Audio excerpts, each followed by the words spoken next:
Episode 2 Casting the First Stone. A week had passed since Rabineau discussed the tenets of will magic with his master, Linrem. The week had been mundane, filled with the boring tasks that kept the chateau running smoothly. Rabineau had mucked the stables several times, topped off the stores of logs for the furnace and the forge, washed down the cobblestones that adorned the center of the dirt street winding down within the compound. He had even failed at the pinwheel several more times. So, all in all, it had been a boring week with nothing new to spice up the monotony. That is, of course, until Rabineau awoke one morning with a note stuck to his forehead. He had been waking gradually for a short while already when he discovered the paper trying to rub his eyes clean of the morning gunk.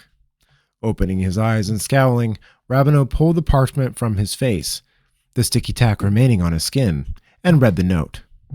Rabbit, today is the day you cast. Meet me in the alchemy tower when you get this.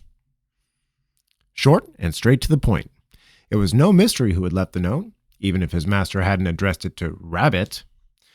Rabineau felt a buzz of excitement beginning in his core and start resonating around him. Finally! It was finally time for Rabineau to cast. He had been able to half-cast in the past, mainly countering the small annoyances Linrem loved to pester him with. But now, Rabineau was going to cast officially. He jumped out of bed, quickly straightening the covers and throwing on the same clothes he had worn yesterday. There was simply no time for fresh duds. He went to the wash basin and splashed cold water on his face, rinsing the sleep from his eyes and straightening his hair along the way. Glancing in the mirror, he nodded in approval before he dashed off to the door, slowing to grab the pebble Linrem had given him and which he had taken to carrying everywhere, and hurried to meet his master. Rabineau emerged from underground to the soft blue hues of dawn painting the horizon. There was hardly a cloud in the sky, and Rabineau could tell that it was going to be a picturesque spring day. However, the temptations of a flawless sunny day could not hold flame to the fantasies weaving themselves together in Rabineau's head as he imagined his unfurled potential finally being freed to cast. Only taking the briefest of moments to orient himself, Rabineau laid eyes on the alchemy tower and practically ran to the door, only stopping to make sure his clothes were straightened and presentable before he rapped on the dark oak door. His knocks echoed as if there were an immeasurably large space contained within the alchemy tower. Before the sounds of his knocking had faded, the door came free from the jamb with a soft click. Enter, came the booming command.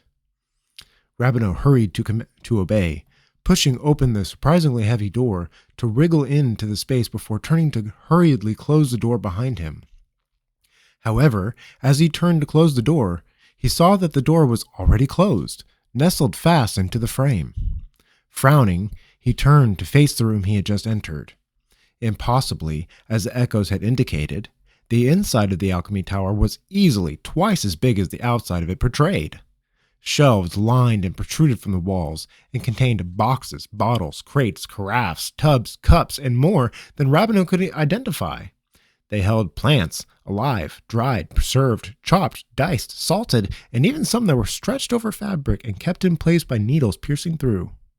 There were liquids of solids of every color and possible consistency that Rabineau had ever imagined, and some that he never really wanted to. He stood, staring at the massive stores of alchemical goods with his jaw slightly ajar. Rabbit? Linrem had appeared next to Rabineau, making him jump in surprise. I told you to enter, not to gawk. Now come on. The old man turned and made his way to a staircase that was cleverly camouflaged behind the shelves on the right-hand side of the entrance. Rabineau shook his head, breaking from his astonishment, to follow. Master, Rabineau asked when he caught up to the old man on the stairs. What is it, Rabbit? How is this place so much bigger inside than it looks to be outside? Oh, that? Linrem traced a hand fondly along the stone wall as he climbed. You see, there are some places that truly yearn to be greater than they are. I simply convinced this place that it was greater, and so it became greater. You convinced a stone tower that it was greater, and that made it grow larger on the inside without growing larger on the outside? Rabineau asked with disbelief. Master, if you don't want to tell me, you don't have to. Don't be a dolt, boy. Linram scowled at Rabineau over his shoulder. I said what I said, and I meant it. If you don't believe me, that is your own damn fault. Linram waved a hand over his shoulders dismissively, which Rabineau knew to mean the old man was finished with the topic. The pair reached the next landing, and what Rabineau saw took his breath away. Though the walls here were lined with books, comparatively not nearly as heavily packed as the bookshelves in Linram's study, but regardless, the room did not have the feel of a library.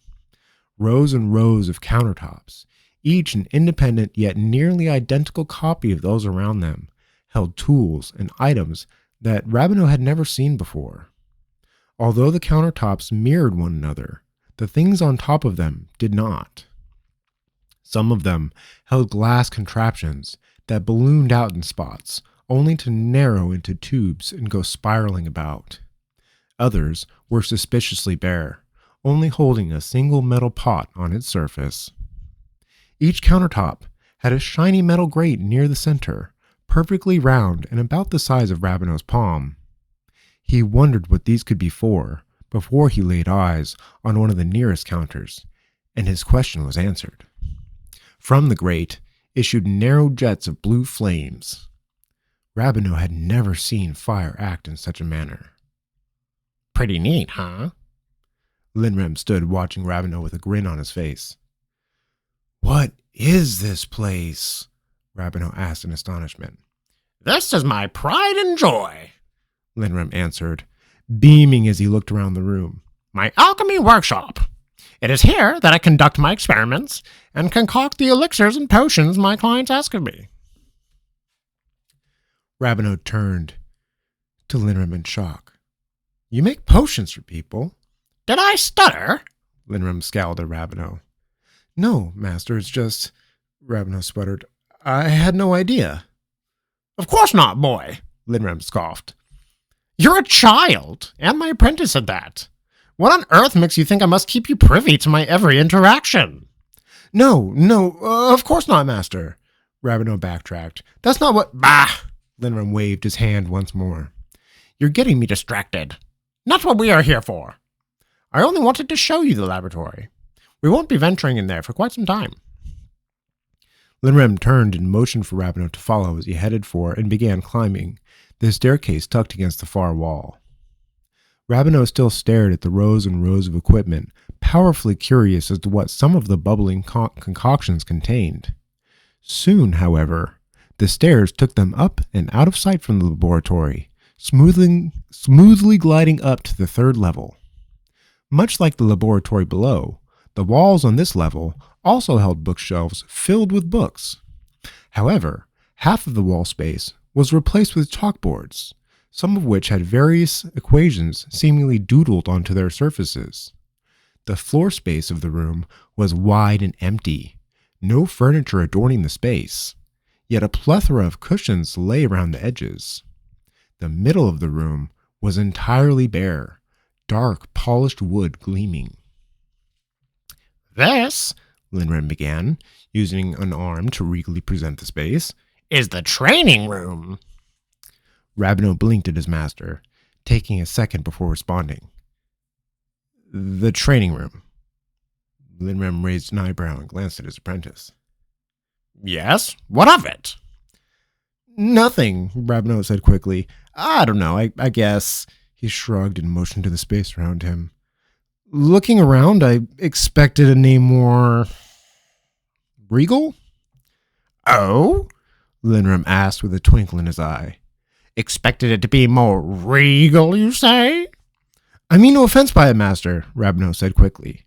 Oh, no. Linram shook his head with a mad grin on his face. Of course you meant no offense by it, of course. Rabineau stared at the man, expecting more, but the silence dragged on.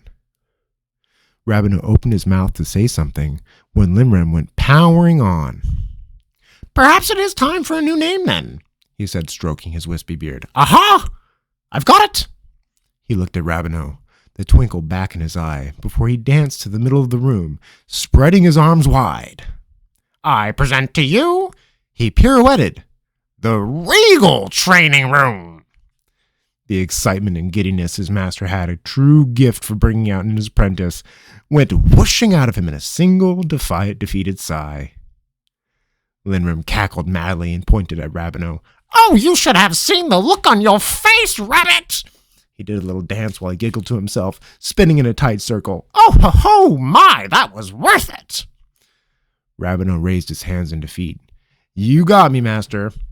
Got you indeed, he cackled before immediately sobering as only Linrim could. It matters not what the place is called, Rabbit. Only the intentions of the occupants could possibly make any difference. Rabineau nodded. Yes, master. Now, let us get down to business. Come. He motioned for Rabineau to join him in the center of the room. I brought you here today to commence your first casting of will magic. Are you ready? Rabineau felt a buzz of excitement fill his body with nervous energy. Nodding, he said, Yes, master. Good. Linrim nodded approvingly and looked at Rabineau curiously. Good. Did you know you have some tack stuck to your forehead? Just here. Linrim poked Rabineau's forehead, right where the note had been stuck this morning. Reaching up, Rabineau felt that the thin layer of tack still stuck to his skin. He rubbed at it until it peeled off, looking down at the blue sticky tack as he brought his hand down. He wondered how he had missed it getting ready this morning.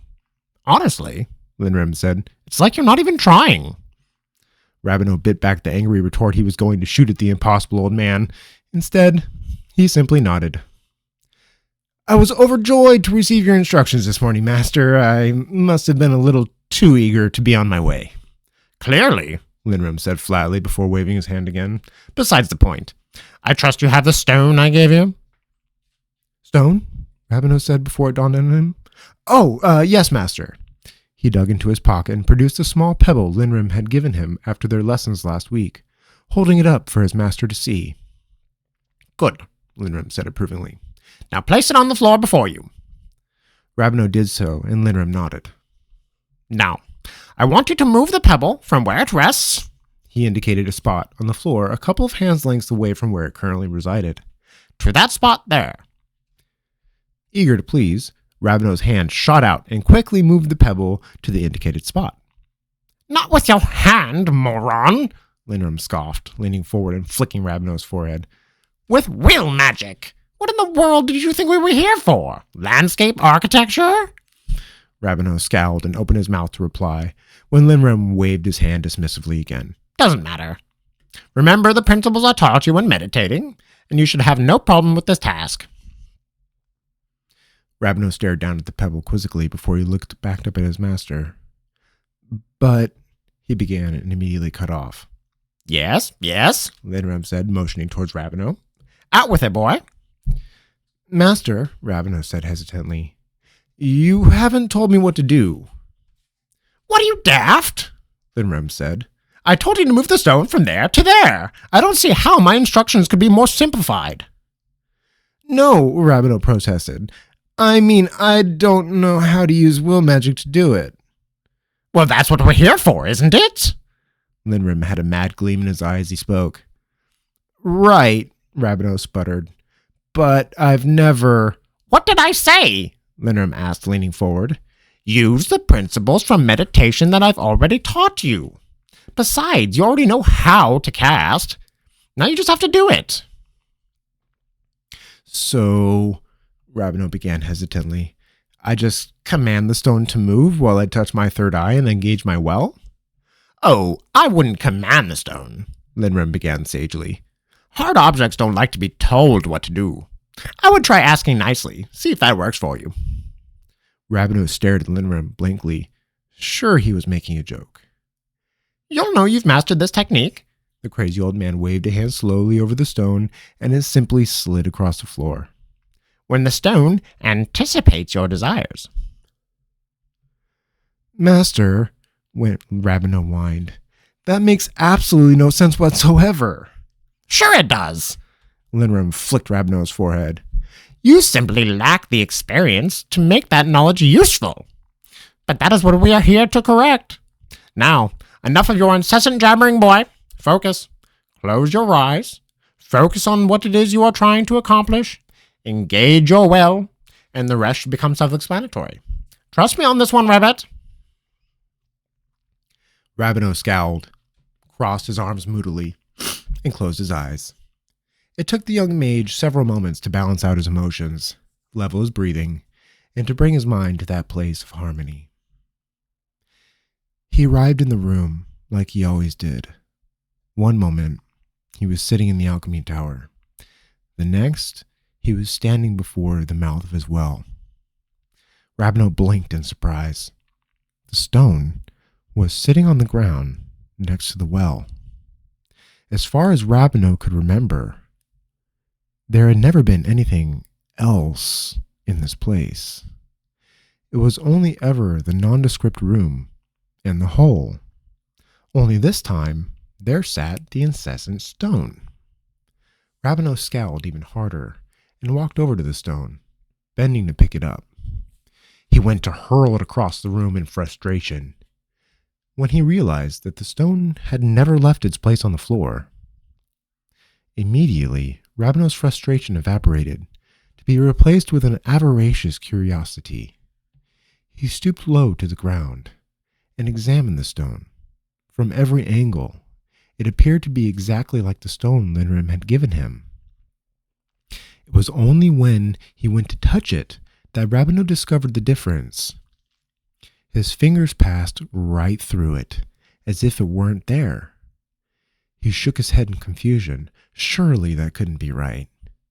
Trying again, he saw that his fingers, once again, passed right through the stone.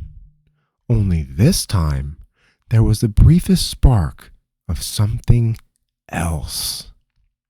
Sitting up, he tried to ponder the mystery that lay before him. A stone that looked as real as any other, yet passed through his being as if it weren't. And what was that feeling Rabineau had sensed the last time he had tried to touch it? An idea struck him, and Rabineau slowly extended his hand, finger first, and poked at the stone. When his skin touched where the stone should have been, Rabineau felt an odd, whispering sensation in the back of his mind.